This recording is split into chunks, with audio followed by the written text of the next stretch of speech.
Well, it looks like I'm live. Eddie G's Music World for September 9th, 2019.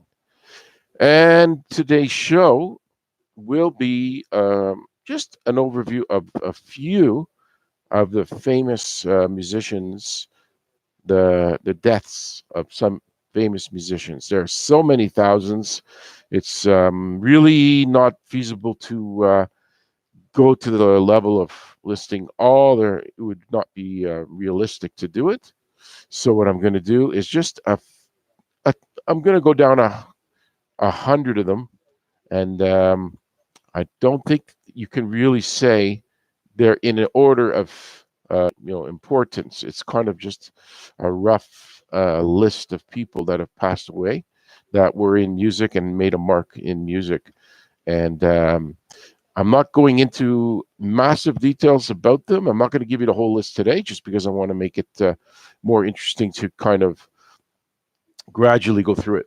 Number 100 on the certain musicians' deaths, we're calling it obituaries, is Phil Everly. Obviously, Everly Brothers. I believe he's the one whose daughter, sorry, was was married to Axl Rose for a few months. Apparently, he might have hit her. There might have been a miscarriage of some kind. So it was a bit messy. But Phil Everly, of course, famous for the Everly Brothers, massive hits throughout the 50s and 60s. And for some reason, this guy showed up another 100. So we'll just leave him there.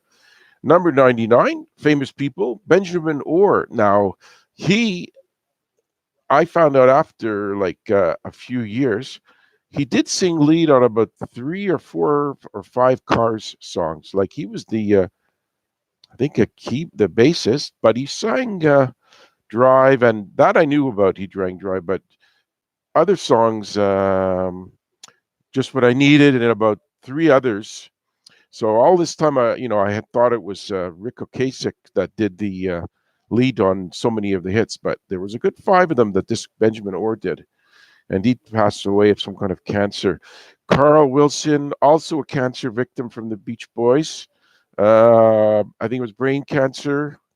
I'm not really looking into this stuff up. I just happen to know and remember the stories of these famous people. He sang a lot of high parts in the Beach Boys songs and was greatly missed. And I did see a concert of Brian Wilson, and there was another guy doing those high vocals for Carl.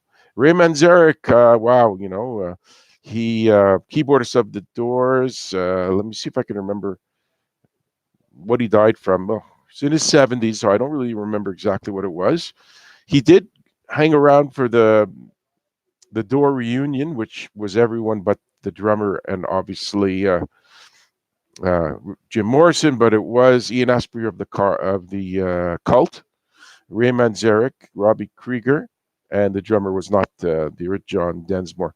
But of course, Ray's organ parts are well known and uh, considered great throughout the years, and he made the Doors what they were. Eric Carr, number 96, replaced only 41. He had a heart problem. He replaced. Let me see. Yeah, was he? Yeah, he was direct replacement of Peter Criss. He he was doing a Kiss cover band type of thing, or different bands that were like not well known, and he got found by the Kiss members and had a good run. Five, maybe. I'm gonna say 10 years. It could be as much as 10. That he did the work of the drumming of Kiss, and he passed away 1991. Amazing. Next on the list of famous dead people in music, Linda McCartney. I don't know. She did play keyboards, so she was a musician, and she did sing. I'm guessing she wasn't expecting to have a life of music, but when you marry Paul McCartney, whatever, like she was a photographer, so whatever talents you have, it's not shocking that Paul would say, "Come join the band," And it was breast cancer for her, from what I remember. Maiden name Eastman, but was not part of the Kodak, the camera company. Maybe a distant cousin or something, but it was mostly lawyers in her family. 94, Harry Nilsson, Everybody's Talking was his big song. Big drug and alcohol problem with this guy. Hung out with John Lennon. Was party guy, but he wrote. Did he write without? No, he didn't write Without You. Living with Without You, but he had the big hit with it. And the original writer was the guy from Badfinger, one of those guys, Ham or whatever. And of course, it was redone by Mariah Carey. But he had a beautiful voice and played guitar, I believe. And yeah, I'm not exactly sure what it was that killed him, but when you live a life like Harry Nilsson at 52 to die, it's not too shocking. Number 93, Chester Bennington. Okay, he was the Lincoln Park, one of the Lincoln Park singers. They had two singers. One guy was like the nicer voice, and one guy was like a rapping voice. He was a nicer voice guy. Um, so he did kill himself not too long ago. I'm going to say 3, 4 years ago. Uh, so he passed away. Lincoln Park, I don't know what they're doing now to make up for his absence. Number 92, Hillel Slovak. Now, not looking this up, but I do remember he was in the Red Hot Chili Peppers. 2 albums done early on in his career. He's only 26. Not sure what it was that killed him. Might have to look it up, but that was a mistake because clicking on stuff. Play guitar. Let's see if I can figure out what killed the man. Not really finding out. Not too important. If you died at 26, it's out there. You'll find. Okay, we're going to go to back to number 91. Ron Pigpen McKernan was in the Grateful Dead early years. He died in 1973 at 27. Bluesy guitar type of guy, and I mean, the thing about the Grateful Dead, people died. A lot of them are passed on, especially Jerry Garcia, and they never really seemed to until Jerry Garcia died. They didn't really slow down that much because this Ron Pigpen McKernan is. I barely know much about this guy, but I know that he passed away and he was in the Grateful Dead.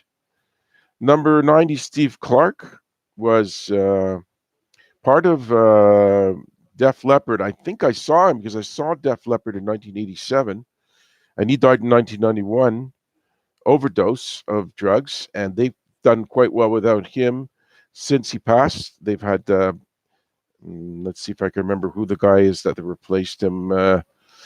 Phil Collin, maybe, and then there's another guy that's back in that band. So, like I say, this list is arbitrary. There's no order of amazement that one is better than the other. It's just put together haphazardly, in my opinion. Number 89, one of the original Ramones, Johnny Ramone, 55 years old. Um, I think it was another drug type of thing. Great guitarist. I saw them twice live, and he was there both times. By the early 90s, it started to disintegrate with this group. So I'm glad I caught them in the 70s and 90s. He was a big part of the band. Number 88, Dee Dee Ramone. So they got the Ramones all linked together. German guy, bassist for the Ramones. Now, this guy, I think he might have been there both times I saw him, or maybe not the second time. I'm not sure, but what did him in, I don't even know. I never really looked up this guy that much. Died at age 50 in 2002. I mean, they're all dead, so except for people that came in to replace other members, one of which, I think Markey, came to Montreal a few weeks ago. I asked if he'd want to be on the show, and he didn't reply. I guess his career is going so well. Tommy Bolin, number 87.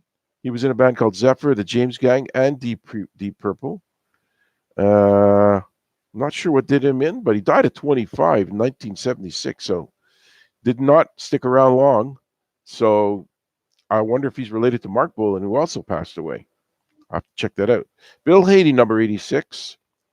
Of course, original singer, main singer of the Comets. Massive career, but he did end up poor and died without a lot of money in his bank because that kind of music kind of faded off in the by the 60s, and he was doing little small clubs by that time. Number 85, Terry Kath, great guitarist. I've seen his work on YouTube. Famously passed uh, with a Russian roulette game that went wrong.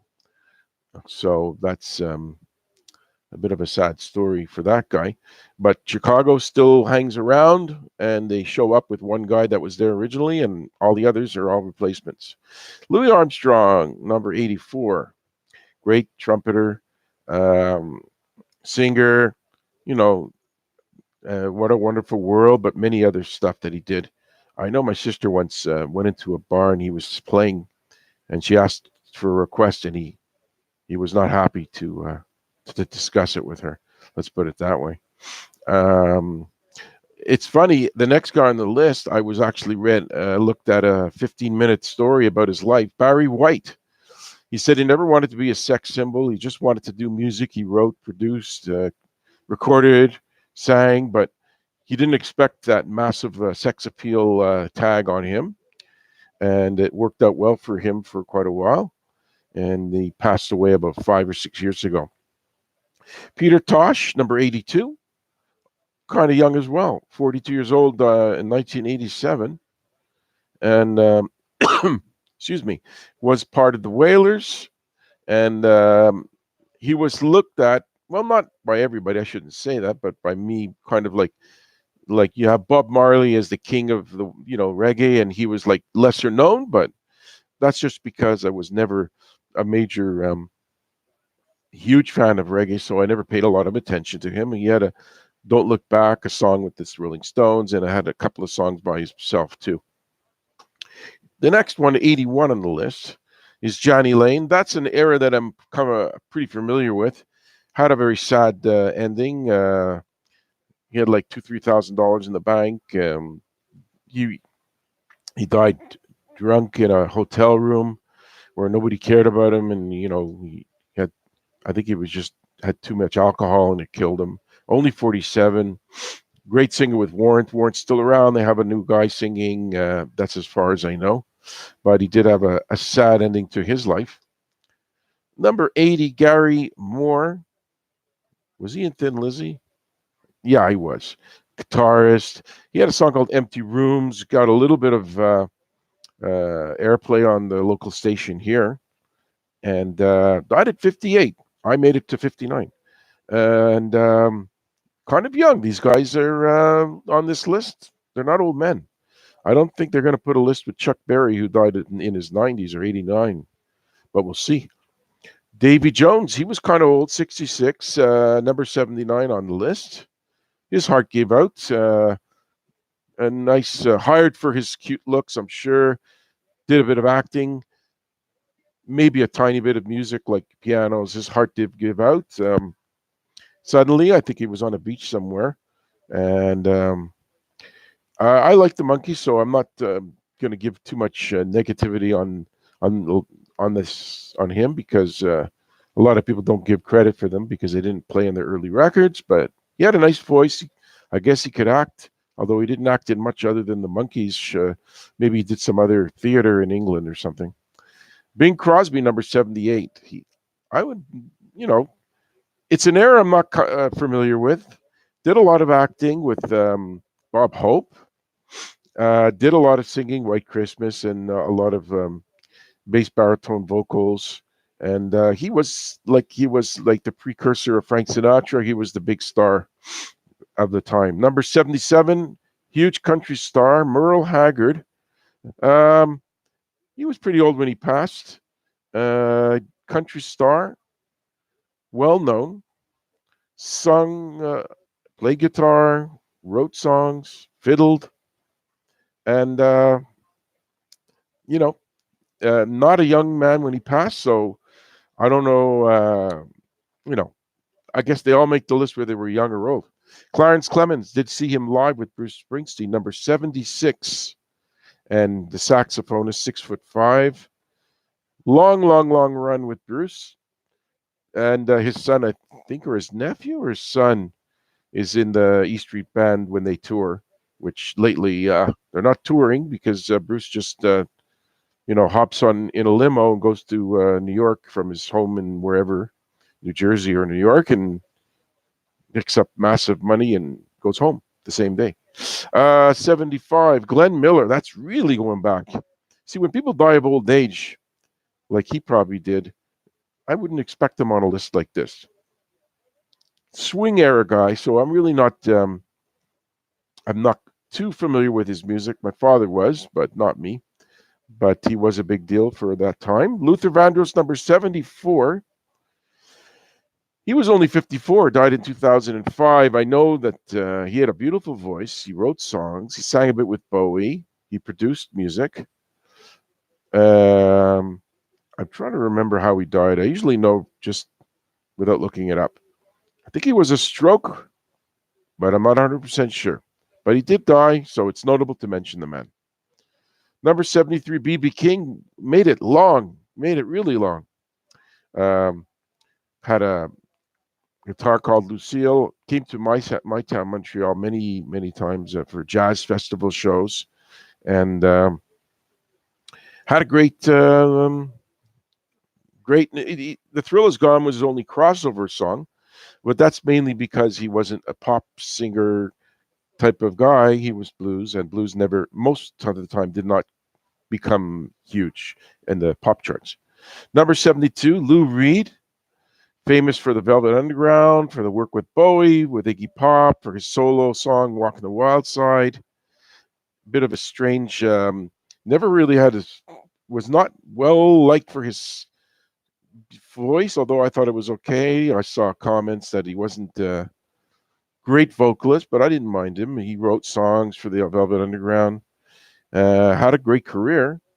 There was a time where he quit after a couple of Velvet Underground albums, and he went back to work for his father in some printing company. Because look, the Velvet Underground never had what you would call pop hits, and he only had one big pop hit, "Walking the Wild Side," and then he still had a great career with punky stuff that he did throughout the years. He died, I think, 2004, something like that. Oh, the Bee Gees, I'm not shocked that they're on this list. Robin Gibb, one of the twins. Robin and Maurice were twins. And he had some good solo songs too. And of course, his voice was key to the Bee Gees sound. Some disease got him. Can't remember what it was. Maurice is next. His twin brother. Also a great singer. Also produced. Wrote songs. You know, the people always assume Barry was the more talented of all the brothers, but these two brothers, got a lot of accolades too, and they were not as people didn't. I don't think they wrote as much as Barry Gibb, but maybe I'm wrong, and they did contribute a lot. Eddie Cochran, Tom Cochran's cousin, the one that's Canadian singer, Life is a Highway. Eddie Cochran did Summertime Blues and Come On Everybody. I know about him. See, I'm not looking it up. If I don't remember, I'll be honest. He did die in a car crash, and he was one of these rockabilly guys, got big in England, and had a couple of hits and then died, I think, around 1960. So very young. Elliott Smith. This is a curious one. Uh, You know what? I don't really know much about this guy. He's 34 years old, died in 2003. Uh, can't remember his significance, so I'm not going to go into any great detail. Ian Curtis was with Joy Division. Some of those, they were a very good, keyboard band. I remember them. Then they went into another band. People from that band went to another group, New Order, I believe. Joy Division, some of them went into be in New Order. This guy was only 23, singer and songwriter, and sang in Joy Division. Nick Drake, number 66. Uh, I'm thinking it's the guy from the. No, it couldn't be the guy from the. I'm thinking of Nick Cave. I'm mixing him up with Nick Cave. But this guy, a guy who shows me as not doing any research, I can't remember what he did. They put him on the list, so I'm assuming he had contributed quite a bit. He only was 26 years old. Nat King Cole, number 65, of course, massive talent, piano, singing, very nice. Big smoker. So that did him in. Couldn't have been more than 55, 6 years old. Of course, unforgettable that they pasted together his daughter, who also passed away with him, and had that big comeback hit in the 90s. And he wasn't. A lot of the black singers back then, they were kind of soulful, and he was more like Sinatra style vocalist. So give him credit for being unique in that way. Scott Weiland, I do know a lot about him. Uh, Overdose of cocaine. I had a chance to meet him. He died at 48. He came to Montreal for $100. I could have gone to a club and met him and seen his concert. And it was a winter night, and or it was like November 2015. I'm gonna guess something like that. And he died a month later. And I could have gone. I could have met him. I always love to talk to these type of big rock stars when they're kind of a little less popular because he wasn't in Stone Temple Pilots anymore, and maybe he would have been a little friendly. You know, he had a big bill to pay every month. He said on Howard Stern, so. But it didn't go, and now I hear Stone Temple Pilot songs on truck commercials now. So maybe if he co-wrote it, maybe his family members are going to make a few bucks off of that. We're going to 50. And we're at number 63. Sid Vicious, 1979, he passed away, 21, drug overdose. I had a single My Way and stupidly gave it to this handicapped girl because I felt kind of sad. And she, I don't know why I gave it to her. She looked at it. I was kind of young, and it was 19, I was 19, and I just said, here, you want to listen to it? And then I never talked to her again. Sid was not thought of as a great bass player. He just had a style. He was in the Sex Pistols, and that got him notoriety. Bradley Nowell, number 62. Sublime. It's an alternative band. They had one or two songs that were popular. That's kind of I don't know, the guy making this list. He doesn't seem to put a lot of, like, he's doing it where he would put a massive star and then a little lower down is a star that was not that big. Like, Scott Weiland, Nat King Cole, huge stars. Bradley Nowell, in kind of, unless you're a huge fan of Sublime, you don't even know who the guy is. But he died at 28. Number 61, Harry Chapin, of course. Yes, we all know him. WOLD, Cats in the Cradle, redone by Ugly Kid Joe, and you hear it in commercials. And great singer-songwriter. I'm not sure his personal life was great. Did die in a horrible car crash. And, wife and kids. Very sad. I wonder if we'll see Jim Croce because he's another guy who died in a plane crash. Let's see. Phil Lynott. Okay, number 60. Thin Lizzy, a guy who was he? I think he was Irish and intermarital. I think his father was black, his mother was white, so you kind of could see that was a bit different. Uh, I see a picture of him. I've seen a picture of him playing guitar. He had some disease. I don't remember what it was. I do know that Thin Lizzy has been touring around for many years without him, and I'm not sure at what level they are as far as popularity, since they're an oldies act. Unfortunately, the music business doesn't put a band like Thin Lizzy high on the list of priorities when the singer that made them famous has passed away. I've heard the boys are back in town in commercials, so that's good for whoever wrote that. Probably Phil and maybe others. 59, Warren Zevon died at 56. Had a was it leukemia?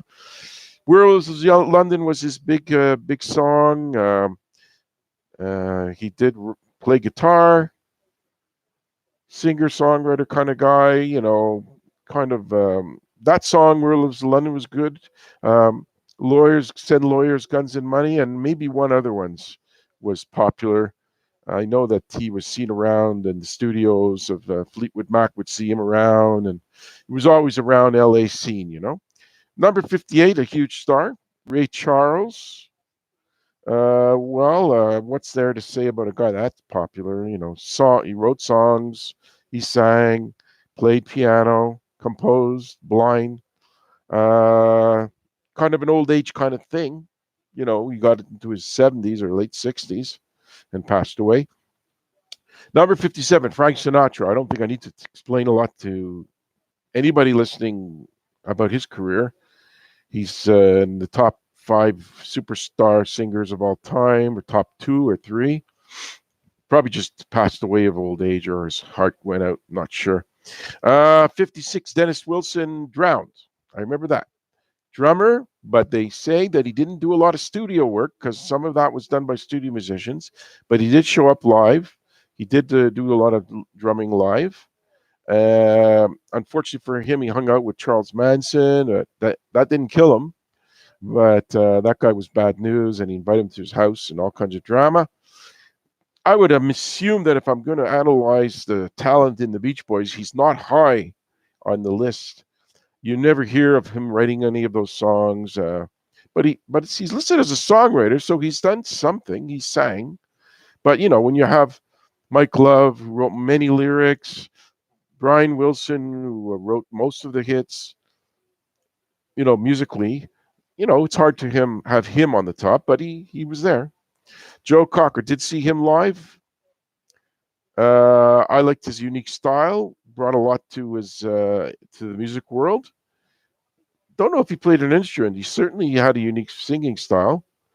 As far as songwriting goes, I can't really say I know much about that, but he did have a huge career. I saw a picture of his house, and it was a massive house. So I ain't gonna put the guy down. He did very well. If he went to American Idol with that voice and said, "I want to, compete," they would have walked him out of there pretty fast. Waylon Jennings, huge country star, wrote songs, sang. Probably, I'm sure, yeah, he played guitar. Might have, I think he might have been the guy that was supposed to be on that plane with Buddy Holly and Big Bopper and Richie Valens, but he didn't go. Or am I mixing him up with some other country singer? Because he was supposed to be on the plane and he didn't go on, but he died later anyway. Number 53 of Eddie G's Music World top 100 musicians that have died. Cass Elliot. No, it wasn't a ham sandwich. No matter what people think, she died at 32. She has a kid who looks just like her. I saw her on the video. Died in 1974. She had some kind of heart problem that ended it, but she had just eaten a ham sandwich. So everybody attributed the bloody ham sandwich to her death. It's not true. Many people have talked about it since. It was a rumor. Number one final story about Cass Elliot. I heard a story that she when she had a child, it was after a few romps a few months earlier where she didn't know who the father was. So men like heavy women that are like intoxicated sometimes, possibly, and she doesn't remember who the dad was because maybe there were two or three one night and another night, but the daughter's around. I think she might be trying to sing. Joe Strummer from the Clash died 2002, 50 years old. Uh, I did see the Clash live. Very good. He was a big part of that. Sang like some of the harder, rougher songs that they did. Guitar. So one thing I'm glad about the Clash, they did not try to go on without Joe Strummer. I remember 2002 when he died. I don't think there was another Clash album after that. Very sure that they just said, "Listen, the guy's key to the band." The other guy was Mick Jones, also key to the band, but I guess they didn't feel like pressing on. They could have toured for years after that and just gotten a new guy, but they didn't do it, as far as I remember. Final song on the top 100 of the dead musicians of Obeatuaries. Hank Williams, yeah, we know, the kind of laid back country singer, her beating hard and beautiful songs. Didn't live long, but he has his son Hank Williams Jr., who does he was doing the football Monday Night Football songs, the son, but it looks like Carrie Underwood's taken that away from him, that job. But Hank Williams Jr. has had a massive career in the country world and maybe a little pop. So he hasn't suffered at all. So I'm going to end it for now. I have to say it's been fun. Um, the last show technically worked out. The show before that was snagged, where there was a blank version and a good version on there. So let's assume that this worked out well. NEG's Music World, and I must say thank you very much for listening, even if it's going to be later on. And hi to Grigster and Missy Adamson, my few faithful listeners. Thank you. Bye bye.